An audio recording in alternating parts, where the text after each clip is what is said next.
Hello student, 6th semester 2023 का आज FRM financial reporting and analysis जो भी है स्टेटमेंट, ठीक है, FRM का हम लोग आज आपातकालीन फर्स्ट क्लास कर रहे हैं। ठीक है, क्वेश्चन पैटर्न बताने के बाद ये एग्जामिनेशन वाइज हो रहा है, तो एग्जाम पेपर वाइज आपको प्रिपरेशन कराएंगे इसमें। ठीक है, तो सबसे पहले पेपर पैटर्न बताने के बाद आपको हम इसके हर ग्रुप से कुछ इंपॉर्टेंट सिलेक्टेड सम करवाएंगे जो आपके एग्जाम के लिए काफी होगा। उसके लिए आप टेंशन मत लीजिए, सब सेलेक्ट किया हुआ है, सबका एक स्ट्रेटेजी बनाया हुआ है। ठीक है, तो अभी हम लोग करते हैं क्या, फाइनेंशियल रिपोर्टिंग का पेपर एनालिसिस एग्जाम में किस तरह से हमारा क्वेश्चन पैटर्न होता है। इसके लिए ग्रुप ए हम लोगों को 3 क्वेश्चन करने होते हैं, जिसमें 2 प्रैक्टिकल और 1 थ्योरी होता है। 2 प्रैक्टिकल 1 थ्योरी, एक 2 बड़े चैप्टर्स हैं, एक है कैश फ्लो या फंड फ्लो, दोनों को साथ में ही क्वेश्चन आता है, और एक चैप्टर है रेशियो एनालिसिस। ये तीनों चैप्टर को अगर आप देखें तो ये 60 मार्क्स कवर करते हैं। तीनों चैप्टर आपके 60 मार्क्स क्वेश्चंस आते हैं, लेकिन आपको 40 मार्क्स कवर होता है। रेशियो एनालिसिस से 20 मार्क्स का होता है, और कैश फ्लो और फंड फ्लो ये दोनों में से अल्टरनेटिव होता है, आपको एक चूज करना होता है। तो आप अगर चाहो तो जो भी चैप्टर आपको अच्छा न लगे आप उसको स्किप कर सकते हो, और आप फंड फ्लो को अच्छी तरह से तैयारी कर सकते हो। तो यहाँ पर देखिए, पहले कैश फ्लो और फंड फ्लो से रिलेटेड आपके क्वेश्चन आएंगे। क्वेश्चन नंबर 1 5 मार्क्स का, और फिर ग्रुप सी में कैश फ्लो आएगा 15 मार्क्स का, तो 20 मार्क्स हो गया। इसी तरह से दूसरा क्वेश्चन रहेगा रेशियो एनालिसिस का, और रेशियो एनालिसिस का दूसरा क्वेश्चन रहेगा 5 मार्क्स का, और इसके बाद आपका रेशियो एनालिसिस में लॉन्ग क्वेश्चन रहेंगे ग्रुप सी में 15 मार्क्स का। तो देखा जाए तो आप कैश फ्लो या फंड फ्लो में से कोई भी एक चैप्टर इतना अच्छी ढंग से कर लो कि बस उसका कोई भी समय आप कर लोगे, और इसमें थोड़ा मेहनत पड़ेगा। आप कैश फ्लो में से, फंड फ्लो में से अल्टरनेटिव आप किसी एक को चॉइस कर सकते हो, लेकिन रेशियो आपको करना ही होगा पूरा अच्छे तरीके से। तो आप 40 मार्क्स इस 2 चैप्टर को करने से कवर कर लिए हो।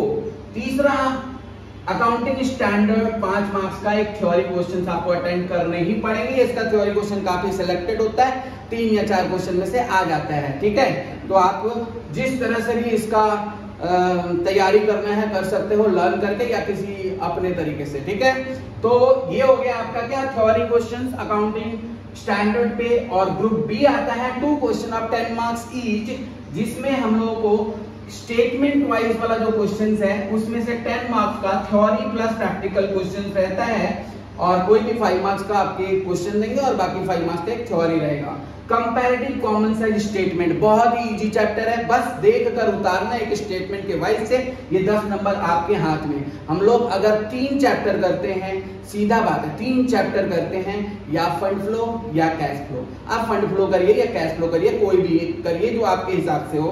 तो कैश फ्लो करें या फंड फ्लो करें तो 20 मार्क्स हो गया, और हमारा रेशियो एनालिसिस हो गया कितना मार्क्स का, रेशियो एनालिसिस भी 20 मार्क्स का हो गया।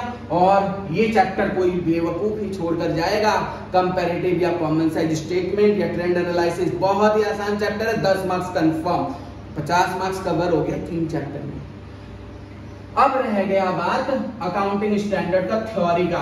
ये तो कंफर्म थ्योरी कंफर्म प्रैक्टिकल जो भी हो अकाउंटिंग स्टैंडर्ड के बारे में, इसके ऊपर क्वेश्चंस है, इसको छोड़कर नहीं जाते हैं, कोई भी तैयारी इसका करके ही जाते हैं। तो अकाउंटिंग स्टैंडर्ड भी हमारा 15 मार्क्स का आता है, आप देख सकते हो ग्रुप ए में अकाउंटिंग स्टैंडर्ड का एक थ्योरी और 10 मार्क्स का ये। तो अकाउंटिंग स्टैंडर्ड भी करिए। आपका तैयारी हुआ एक 15 मार्क्स का compulsory theory based practical question हो सकता है या थ्योरी हो सकता है अकाउंटिंग स्टैंडर्ड से। तो पहला 10, अभी हम लोग 50 मार्क्स पे पहुंचे थे, अकाउंटिंग स्टैंडर्ड करने के बाद आप पहुंचे हो कहां पर, 65, क्योंकि 10 मार्क्स का आपको अकाउंटिंग स्टैंडर्ड का एक थ्योरी करना होगा, या प्रैक्टिकल टाइप का कोई आसान सा तरीका क्वेश्चन है। उसके बाद 15 मार्क्स का हमारा इस सेमेस्टर का सबसे important chapter holding company. Holding company just start होने वाला है मंगलवार से।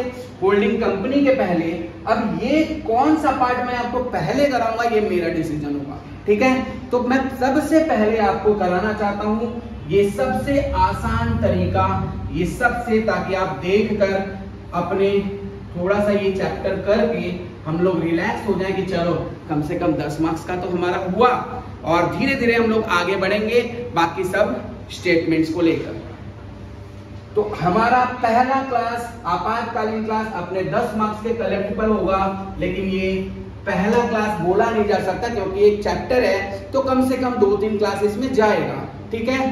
तो अभी हम लोग comparative and common size statement के साथ ट्रेंड एनालिसिस, ये ट्रेंड एनालिसिस वाला टॉपिक सबसे पहले कर लेते हैं क्योंकि कंफर्म चांस है इस बार आने का ट्रेंड एनालिसिस। ओके, तो ये आपातकालीन क्लास, फर्स्ट आपातकालीन क्लास जिसमें हम लोग अपना 10 मार्क्स का व्यवस्था करने जा रहे हैं, जिसमें लगेगा एक इसके सब क्लास हो सकते हैं जिसमें आपको कंपैरेटिव एंड कॉमन साइज अलग अलग वीडियो में बताया जाएगा। अभी हमारा क्लास 1 ही है जिसमें हम लोग पहला चैप्टर सेलेक्ट कर रहे हैं, ये ग्रुप बी का क्वेश्चन नंबर 1, इसका तैयारी करेंगे और 10 मार्क्स कवर करेंगे। बहुत आसान चीज है, बहुत आसान चैप्टर है। अब ये इसके लिए हम ट्रेंड एनालिसिस सिखाने जा रहे हैं आपको। ये इस बार के एग्जाम के लिए एक इंपॉर्टेंट टॉपिक है, ट्रेंड एनालिसिस।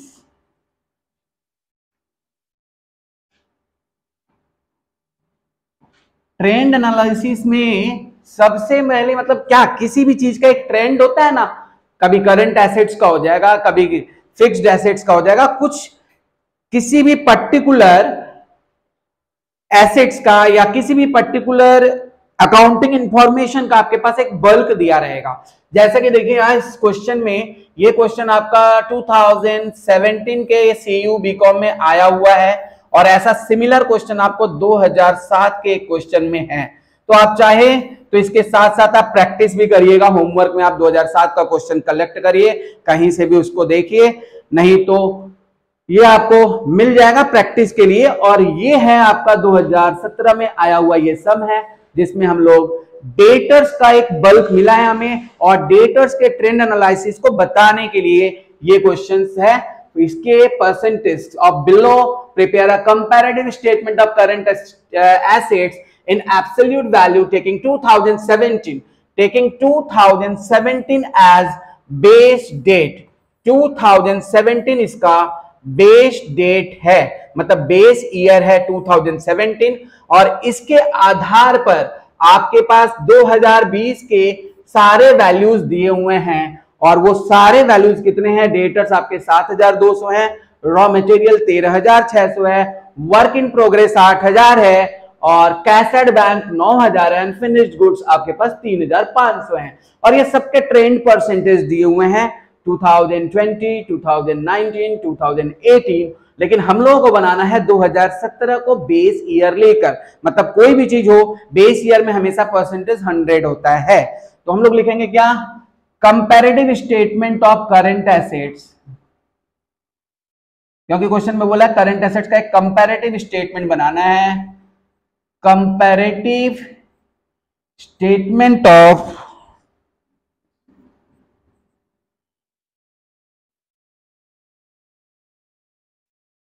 करंट एसेट्स, ये करंट एसेट्स का भी दे सकता है या फिक्स्ड एसेट्स भी से दे सकता है। ट्रेंड एनालिसिस taking 2006 as 6 बोला या 7, और 2017 as base year, as base year, ये हम लोग लिखेंगे, इस तरह का फॉर्मेट बनाएंगे हमारे पास एक बेस ईयर है 2017 और क्वेश्चन में दिया हुआ है 18, 19, 20। तो क्वेश्चन में हम लोग 2017 का बनाएंगे एक कॉलम, 2018 का बनाएंगे एक कॉलम, 2019 का बनाएंगे एक कॉलम और 2020 का बनाएंगे एक कॉलम। इस तरह से ट्रेंड एनालिसिस हम लोग कैलकुलेट करेंगे। आप पर्टिकुलर्स लिख देते हैं, सारे करंट एसेट्स जो है उनका एक बल्क मिलेगा या कुछ फिक्स्ड एसेट्स का एक बल्क मिलेगा। इसके हिसाब से हम लोग को ट्रेंड एनालिसिस करना है कि किस साल में कितना कितना का करंट एसेट्स होना चाहिए। जैसे आपके क्वेश्चन में 2020 का वैल्यूज दिया हुआ है, तो सबसे पहले क्या है करंट एसेट्स में, यहां पे लिख देंगे करंट एसेट्स है, करंट एसेट्स। और सबसे पहले देखिएगा करंट एसेट्स में है क्या, करंट एसेट्स में सबसे पहले है रिसीवेबल्स मतलब डेटर्स। तो यहां पर हम लोग डेटर्स लिखेंगे और डेटर्स में, लेकिन डेटर्स जो वैल्यू दिया हुआ है वो 2020 का दिया हुआ है, तो 2020 में हम लोग 7200 पहले लिख देंगे। समझ आया? एक किसी के पास कैलकुलेटर है, दिखाऊं? देना। 2007 में आपके पास है 2007 का डेटर्स का वैल्यू यहां पर, सॉरी 2020 का वैल्यू है 7200, लेकिन हमको पता है हम बेस ईयर किसको माने थे, 2017 को। तो 7200 जो दिया हुआ वो 2020 का है ना, तो 2020 में इसका ट्रेंड क्या था, 150 था। तो 7200 जो दिया हुआ है वो 150 है, डिवाइडेड बाय 150 करेंगे तो ये 1 आया, 48 का वैल्यू क्या आया, 1 आया। क्या किए, फिर से रिपीट कर रहे हैं, 7200 जो ट्रेंड है वो है 2020 का।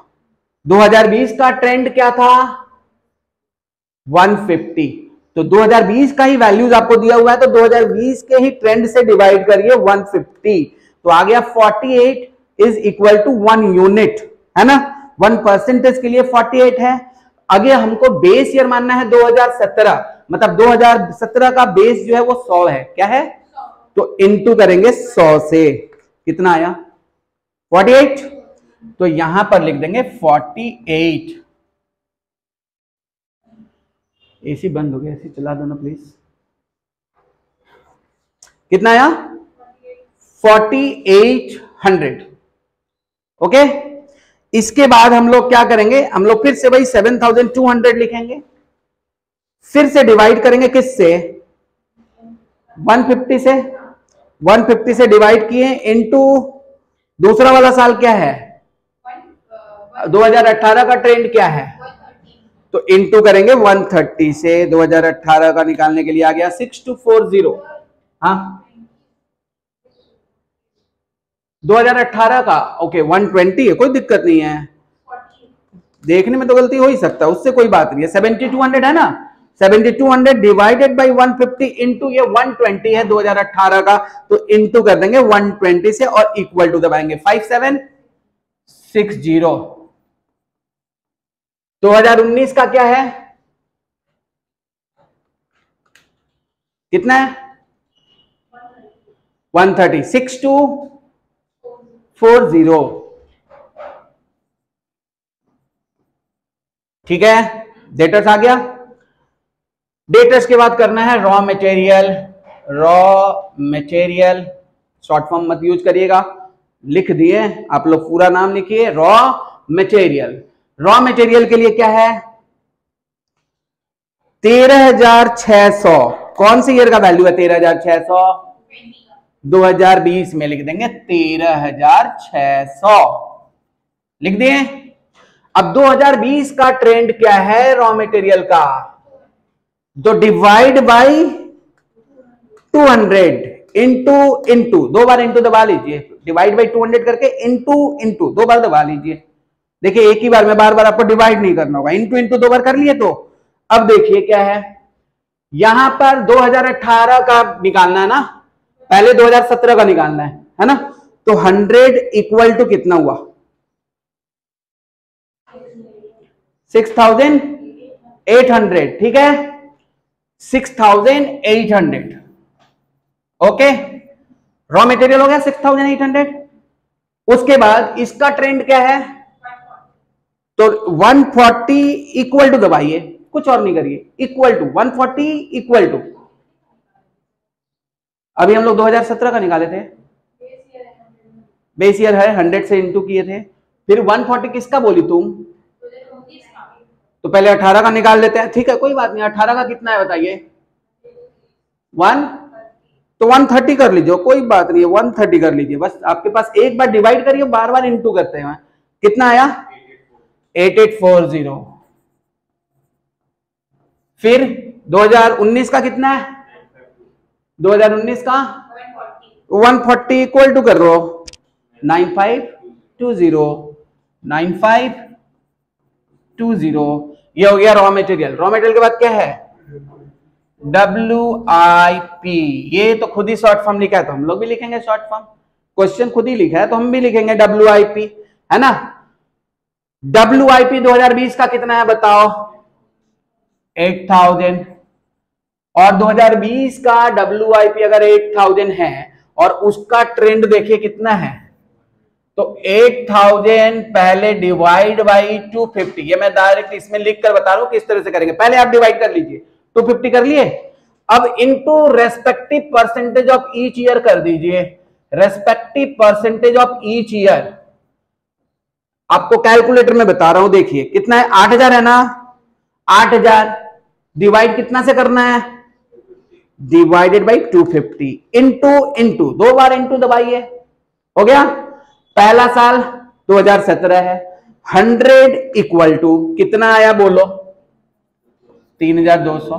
दूसरा साल 2018 है, 2018 का ट्रेंड क्या है देख लो, 160 है ना, 160 इक्वल टू कितना आया 51, यहां पे लिख दो 5120। 2019 का ट्रेंड क्या है देख लो, 2019 का ट्रेंड है 220, तो 220 से इंटू कर दीजिए 7040, ठीक है, देख लो 7040। इसके बाद क्या है, ये तो हो गया, इसके बाद है कैसेट बैंक, तो हम लोग लिखेंगे कैसेट बैंक, जो दिया हुआ वही लिखेंगे, कैसेट बैंक,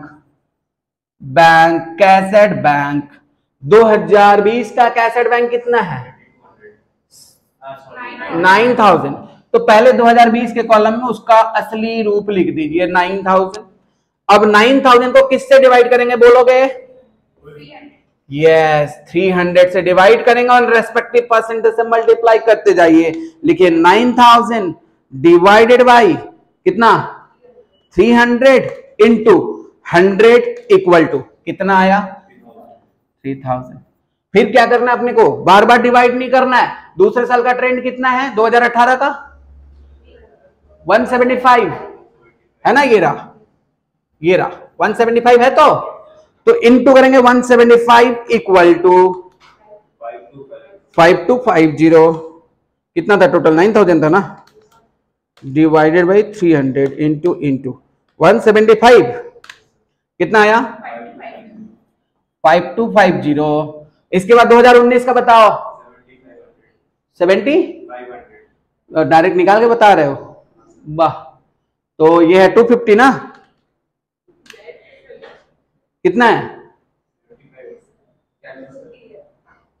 अच्छा वो 300 है, ओके 300 इक्वल टू 7500। और कुछ है, कैसेट बैंक के बाद और एक चीज बचा है, फिनिश्ड गुड्स लिख दीजिए, फिनिश्ड गुड्स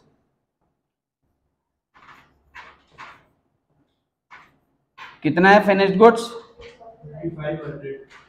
3500 लिख दो 2020 में, जो कि बराबर है कितना के, बराबर है 175 के, तो इसमें 3500 डिवाइडेड बाई 175 करिए, ठीक है, हो गया। पहला साल का बोल दो 2000, दूसरे साल का 20, तीसरे साल का 3000। और कुछ है, और तो कुछ भी नहीं है, खत्म हो गया ट्रेंड एनालिसिस, बस बहुत आसान है।